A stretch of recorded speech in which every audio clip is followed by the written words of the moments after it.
This is New Jersey Network. WNJB, Channel 58, New Brunswick.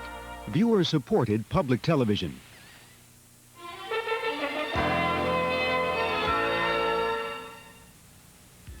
Coming up next on New Jersey Network News, a judge rules expanded visitation for the natural mother of baby M. A Camden hospital says human error is to blame in the death of a patient.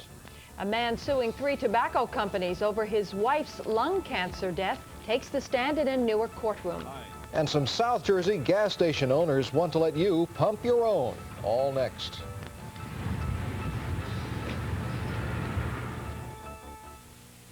Major funding for New Jersey Network News is provided by the Geraldine R. Dodge Foundation, First Fidelity Bank, and Jersey Central Power and Light.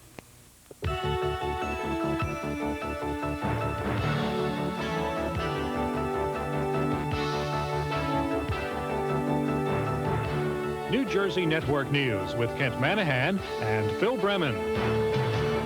Good evening. Mary Beth Whitehead Gould has won the final court battle over expanded visitation rights with the child once called Baby M. Today's decision that grants the natural mother liberal visits with the 2-year-old girl she bore for William and Elizabeth Stern is a dramatic reversal of the trial judge's decision in the case last year. Trish DeGasperis has been following the story since the beginning. Here's her report on the final chapter. For the first time in the long battle over baby M, Mary Beth Whitehead Gould was the winner today. In asking the court for visitation, she got almost everything she wanted. First, the judge granted her unsupervised visitation 1 day a week, beginning immediately. The judge even spelled out that William Stern will drive Melissa to her mother's house, and Whitehead Gould will take her back to the Sterns. Next, the judge said that starting next April, overnight visits will be allowed. The child will spend Christmas with the Sterns, but all other holidays will be alternated. Ironically, the child will also spend Mother's Day with the Sterns, the 1 point Whitehead Gould lost in this decision. And beginning in the summer of 1989, Melissa will spend a 2-week vacation with Whitehead Gould. Mary Beth did not speak to the media today, but released this statement. I am delighted and grateful to know that as Melissa grows up, we will have a meaningful and substantial relationship with each other. Whitehead Gould's attorney said his client would do everything to cooperate with the Sterns. She's really closed the chapter on the conflict that has occurred in the past and wants to go to the next chapter of the book and resurrect the nice relationship with the Sterns that existed when all of this began. The court found that all parties would benefit from counseling, and the judge will appoint a mental health professional.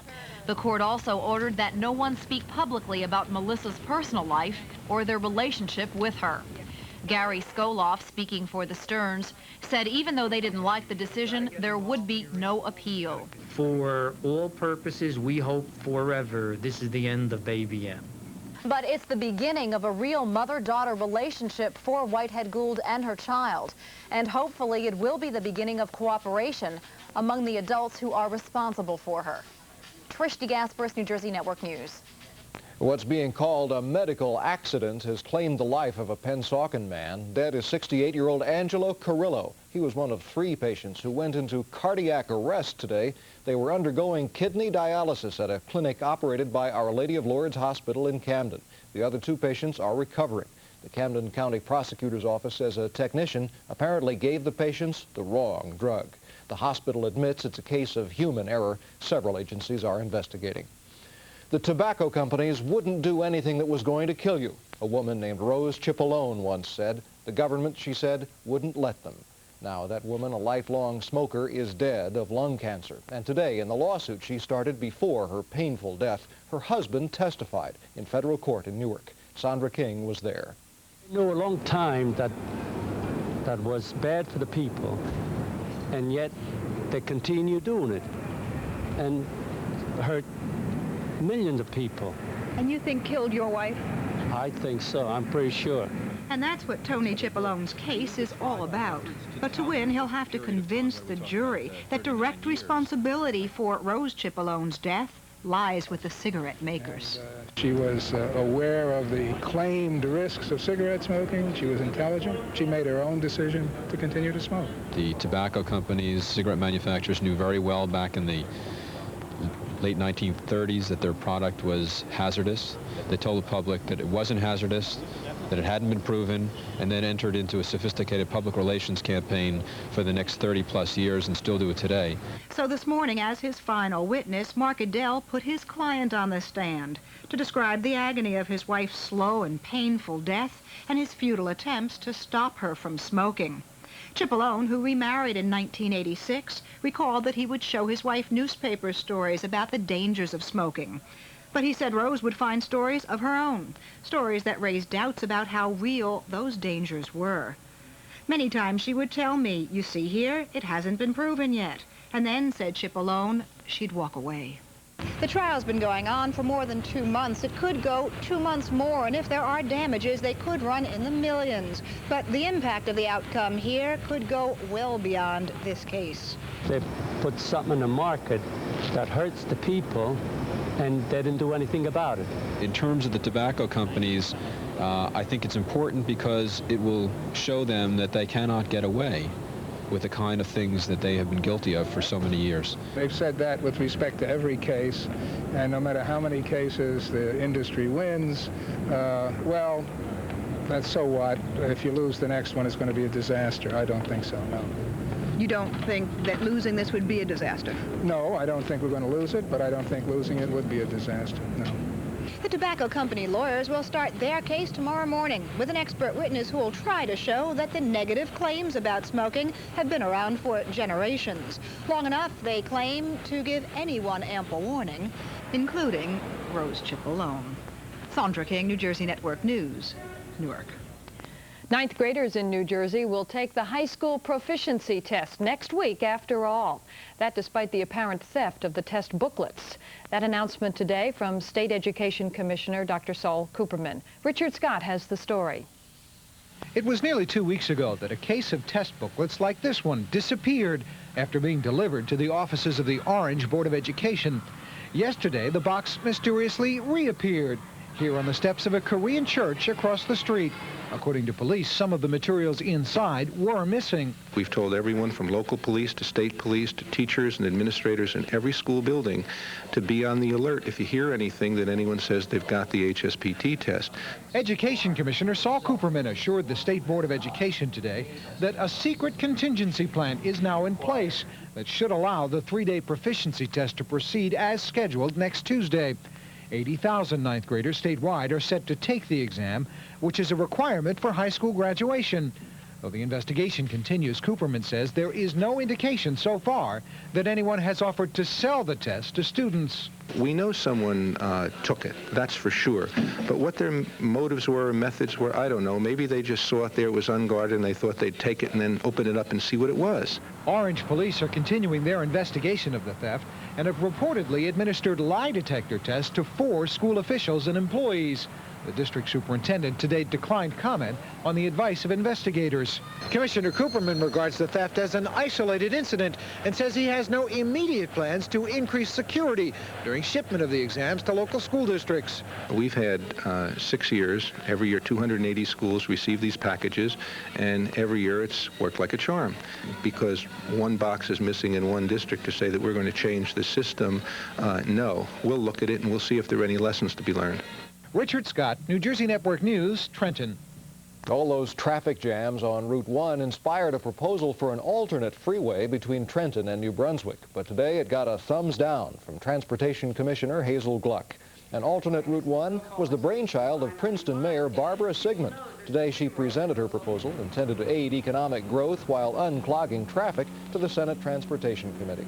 Sigmund said building a new parallel route made more sense than the current project to widen Route 1. But Transportation Commissioner Gluck said the alternate route would never work because she said it would be too expensive, some of the land involved is environmentally sensitive, and already there's too much local opposition. New Jersey motorists may not feel pampered, but this is one of only 2 states where you are prevented by law from filling your own gas tank. Now it's up to a judge to decide if it's safe for you to do it yourself. Harvey Bennett reports. For the past 40 years, New Jersey law has forbidden motorists to pump their own gas at commercial stations. New Jersey and Oregon are the only two states in the country that ban self-service pumps. In 1948, when the law was written, pumping gas was considered too dangerous for someone other than a trained attendant. We believe that those conditions have changed substantially since 1948, and that selling gasoline at self-serve is probably even safer than selling gasoline at full-serve. Michael Kirshner and his brothers are suing the state to overturn the ban. The Kirshner brothers own 18 stations in South Jersey and 7 in Pennsylvania, where self-service is allowed. Kirshner says self-service gas is not only safer than full service, but often cheaper for the motorist. It's safety, it's efficiency, it's labor saving, and it's price. And the main thing comes down to choice. But opponents say self-service is unnecessary. They point out that New Jersey usually has the cheapest prices in the country, and that self-service would mean lost jobs at stations who no longer need attendants. From the dealer's standpoint, in New Jersey, we'd have to raise the prices on full serve. The price is not going to go down where it is on self-serve. And they fear that this is the first step in the major oil companies wanted to create a complete monopoly. The state legislature has routinely considered the issue of self-service gas, but has always voted it down under heavy pressure by lobbyists. They'll take it up again in 2 weeks. Still, many motorists say they'd like the choice. I always liked it in other states, providing there was a little money break involved for us. The judge in this case is expected to make a decision within the next month. Regardless of who wins, an appeal is almost certain, marking the beginning of yet another round in this New Jersey gas war. Harvey Bennett, New Jersey Network News, Atlantic City. Still to come, Jim Van Sickle with a day in business. And one of the state's most prosperous counties opens a shelter for the homeless. Stay with us.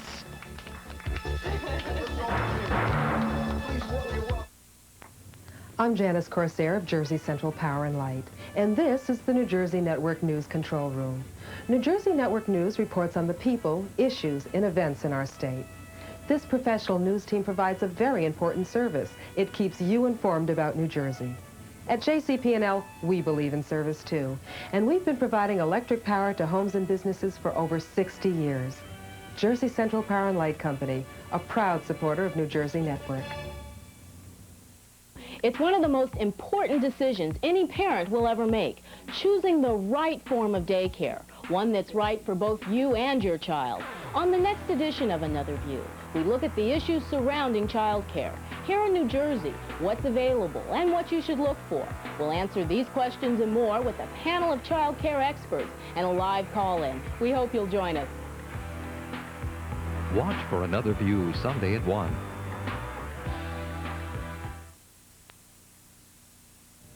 How to provide positive help for the homeless and keep the cost under control. That's the question facing a new state task force. Assembly Speaker Chuck Hardwick announced it today. The bipartisan task force will include 4 members of the Assembly and 3 other citizens. In Bergen County, more than 100 churches and synagogues have banded together to turn their concern into action, to provide hope as well as shelter for the homeless. Frank Tenzar reports. You hear the word homeless, you think winter in Newark or Jersey City. But this is spring in Bergen County, the 3rd most prosperous county in all New Jersey. And there is a homeless problem here, too. And as of today, a partial solution at St. Cecilia's Parish in Englewood.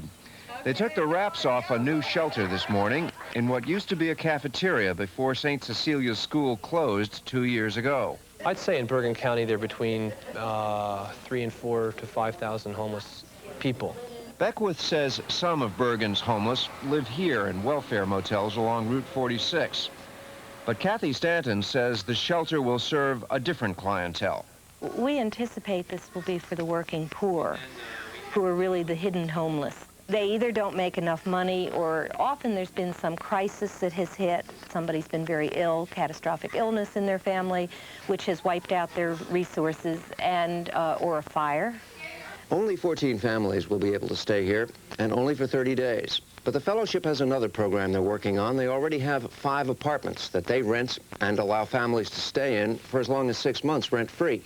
They say 6 months is a long time in the life of a family, a long time to save enough money to get their own place, enough time to maybe put a family back together. Frank Tenzar, New Jersey Network News, Englewood.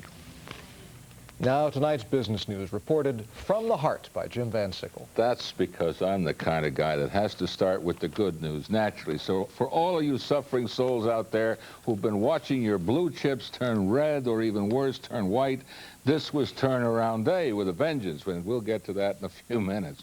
Speaking of blue chips, Allied Signal says its Bendix Group has been licensed by Breed Automotive of Boonton Township to manufacture Breed's airbag crash sensors, components obviously for airbag systems for automobiles. Allied's Bendix division making several concerted moves to position itself in that technology. As for technology, at Red Bank, Bellcore, the research arm of the Baby Bells, reports a breakthrough. Its researchers succeeding in depositing a superconductive film directly onto a silicon surface, succeeding where many have tried before and failed.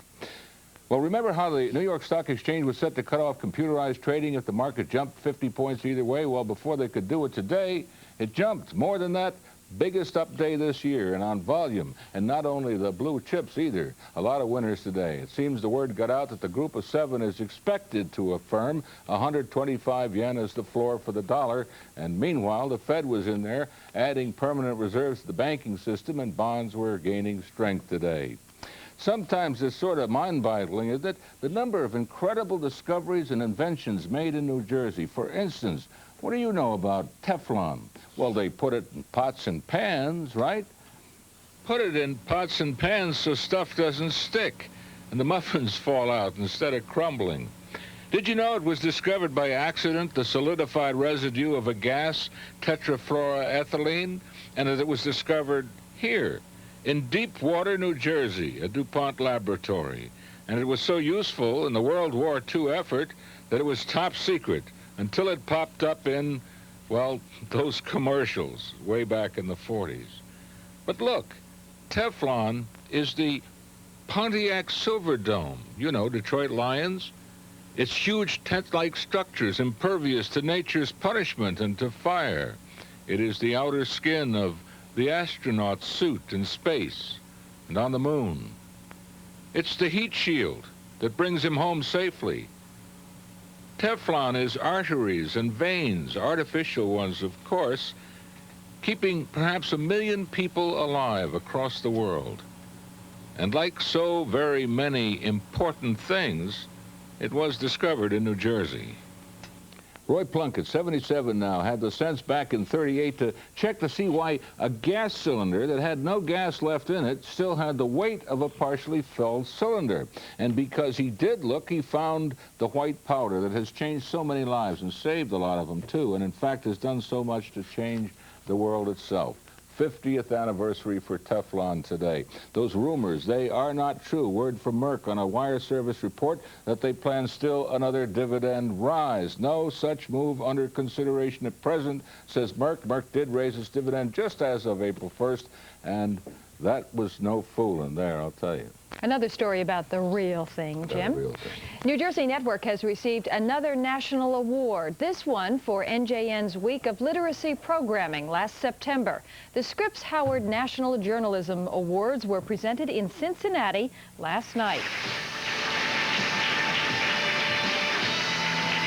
Executive Director Robert Ottenhoff and I, along with a contingent of NJN associates, accepted the Charles E. Scripps Literacy Award on behalf of the entire network staff, all of whom worked so diligently on this worthwhile project, another in our continuing efforts to help combat the problem of illiteracy.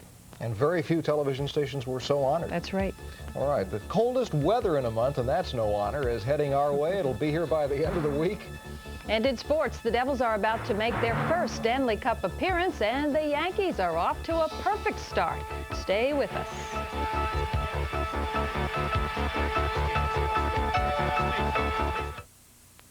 New Jersey is the seashore, the countryside, and our thriving cities. Its giant heroes, old friends, and good neighbors. First Fidelity Bank is proud to serve the people of New Jersey and to continue to support New Jersey Network. Because at First Fidelity Bank, our first concern is you. New Jersey is going through an economic rebirth. The result? Jobs and opportunity along the Hudson waterfront. Interstate 78 and 287, down Route 1 South, in Monmouth County, Camden County, Atlantic City, just about everywhere. New Jersey Bell provides state-of-the-art telecommunications services that support this growth. We're proud to be a part of New Jersey Network and the New Jersey Network News. New Jersey Bell, a Bell Atlantic company. If you were counting on a warm, sunny day today, which after all was the forecast, well, sorry about that. And what's worse, the next few days are expected to bring rain, and it'll also bring the coldest temperatures in a month. The sky may have been gloomy over Trenton State College today, but student spirits were bright. They held a rally to campaign for renovation of a 250-year-old house on the campus. The historic brick farmhouse has been boarded up and unused for the last 10 years, but it was once the home of one of General George Washington's scouts. There have been 2 previous movements to fix up the place, but they went nowhere. The cost of renovation now is estimated at $250,000. Right now it's cloudy all over the Garden State, and the current temperatures are the day's lows. Newark has 47 degrees. Trenton reports 46. In Atlantic City, it's a chilly 44. Now the forecast, tonight cloudy and cool. The lows between 45 and 50 north to south. Tomorrow, cloudy with drizzle in the morning, changing to occasional rain. The highs in the 45 to 55 range, not much better than the lows. For Friday, cloudy and cold with periods of rain and drizzle. The highs again only 40 to 50 north to south. And today, Phil, was the kickoff for New Jersey's Olympic-style torch relay across New Jersey. A host of dignitaries were on hand for the send-off in front of the State House in Trenton this morning. The U.S. Men's Olympic Marathon Trials will be held here in the Garden State April 24th. Stops along the relay route include New Brunswick, Edison, Roselle, and Elizabeth, to name just a few. The torch will finally end up at Liberty State Park in Jersey City tomorrow afternoon. Time now for our sports report, and Pat and I were talking a little earlier about the Colorado Rockies moving here in 1982. Wasn't that long ago? That's right. And now tonight, the Devils will make history as they face off against the Islanders in the opening game of their best-of-7 playoff series. The Devils have never made the playoffs before since moving to Jersey 6 seasons ago. Well, tonight, all the excitement is at the Nassau Coliseum. Jerry Henry is out there with this live report. Jerry, what's the story at the Nassau Coliseum? Okay, thanks, Pat. As you said, a bit of history about to be made here at the Nassau Coliseum. The Devils in their first ever Stanley Cup series, and they're going to be kicking off the best-of-7 series with the Islanders here tonight in just a few moments, as a matter of fact. And I'm sure no one's happier to be here than the vice president of the club himself, Max McNabb. And of course, Mr. McNabb, you are responsible for building this club, and you've got a lot of young players on there, and I'm sure you're proud of the way they've played so far. Well, there's no question, and you can never lose sight of the fact, of course, that the franchise is #1, and there have been a lot of people who have contributed. I'm talking about our scouts. I'm talking about Dr. McMullen himself for understanding and accepting our program of 4 years ago. If you could point to one particular thing that Jim Schoenfeld has done, the difference he's made to get these guys to play well, what would it be? Well, I think Jim communicates as well as any young coach I've ever seen. And the key decision he had to make, I think, had to be with Sean Burke. Sean got off to a rather shaky start. The team, to quote him, the team bailed him out a couple of games. We won 7-6 and we won 6-5, but he still had the W. He still won. At that point, a major decision had to be made whether to go. And Jim said, Sean, you're my guy. I'm going all the way with you. And of course, more accolades for Sean being named rookie of the month. What do you think about that? Well, most deserving. I don't know of any player that contributed more, or rookie or otherwise. He was a factor. We were in a position where we couldn't lose, couldn't afford to lose a game, and he rose to the occasion. Now, how important is it for the Devils to get off to a good, strong start tonight, or is it important at all? Well, naturally, this is one of the problems we face. The last 8 games, we could not afford to lose one, and the players rose to the task and did an absolutely perfect job. Tonight, we can't afford to lose and still not get knocked out of the box. So that's not. I don't believe that's going to happen. But they're very excited. They're quietly confident, and I don't look for them to get off to a bad start, because we've been in playoff games for the last 8 games. Sure, I wish you a lot of luck, and congratulations for making it this far. Okay, Pat, the best-of-7 series about to get underway here. We'll have a full report for you tomorrow night. All right, Jerry, we will await that report tomorrow night. Also tonight, it's opening night for the Philadelphia Flyers, who take on Washington at the Capitol Center in Landover, Maryland. Be interesting to see if the Flyers can recapture that intensity that carried them to last year's finals. Injuries and inconsistency have plagued the Flyers this season. Baseball today, Tom Kelly's defending champion Minnesota Twins are winless after Billy Martin's Yankees beat the Twins 5-3 at the stadium to climb to 2-0. Tied 2-2 in the 7th, Ricky Henderson stroking a double into the gap in left center. Joel Skinner and pinch runner Bobby Meacham scored to give New York a 4-2 lead. Yankee captain Willie Randolph then singling to right. With Henderson off and running, the Yanks took a 5-2 lead. It was 5-3 when Dave Righetti came on in the 9th, getting Dan Gladden to hit into a game-ending double play. Righetti gets his first save. Exciting times in the Bronx for everyone, but for this youngster, catching a little nap time. Time for us to take a nap. That's all this evening. Good night.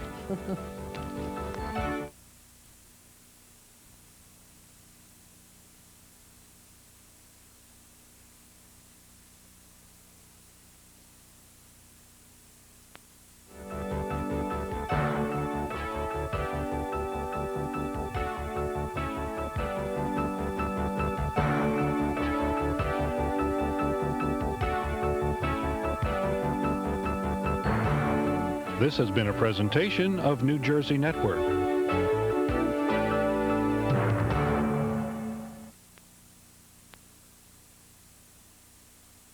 This program made possible in part by a grant from the Geraldine R. Dodge Foundation.